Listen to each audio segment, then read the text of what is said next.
આસામમાં Indian idle fame Nahid અફરીન વિરુદ્ધ ફતવો જાહેર કરાયો છે। અફરીન વિરુદ્ધ આ ફતવા એટલા માટે જાહેર કરાયા છે જેથી તેને લોકો સામે ગીત ગાવા માટે રોકવામાં આવે। વર્ષ 2015માં musical reality show Indian Idol જુનિયરની ફર્સ્ટ રનર અપ રહેલી નાહિદ વિરુદ્ધ 46 ફતવા જાહેર કરવામાં આવ્યા।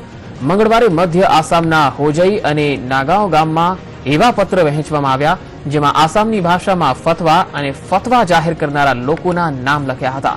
આ ફતવા અનુસાર 25 માર્ચના રોજ આસામના લંકા વિસ્તારમાં ઉદાલી સોનઈ બીબી કોલેજમાં 16 વર્ષની પરફોર્મ કરવાનું હોય છે જે શરિયાની વિરુદ્ધ હોય છે। જો કે આ ફતવા પર નાહિદે કહ્યું છે કે હું આ પ્રકારની ધમકીથી ડરીને ગીત ગાવાનું નહીં છોડું। આ મામલે પોલીસનું કહેવું છે કે નાહિદે હાલમાં જ આતંકવાદ વિરુદ્ધ ગીત ગાયા હતા જેમાં આઈએસ વિરુદ્ધ પણ ગીત ગાયું હતું।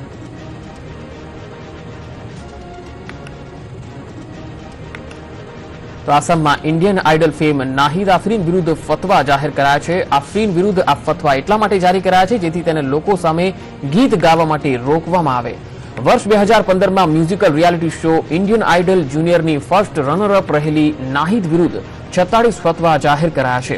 મંગળવારે મધ્ય આસામના હોજઈ અને નાગાંવ ગામમાં એવા પત્ર વહેંચવામાં આવ્યા જેમાં આસામની ભાષામાં ફતવા અને ફતવા જાહેર કરનારા લોકોના નામ લખ્યા હતા।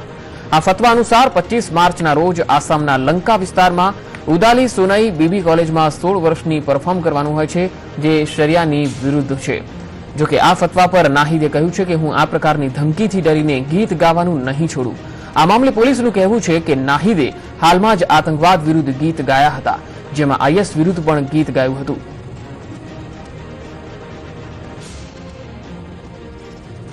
मुझे और एक फील मुझे होता है कि चूंकि संगीत मेरे लिए खुदा की देन है, मुझे तोहफे की ओर से मिला है संगीत, तो अगर मैं इसका प्रॉपर यूटिलाइज ना करूँ तो अल्टीमेटली जाके खुदा को ही इग्नोर करना होगा। तो मुझसे जितना हो सके मैं संगीत जारी रखूंगी, life time till my death मैं संगीत जारी रखूंगी। और जो कि मेरे साथ देशवासी का आशीर्वाद है और सपोर्ट है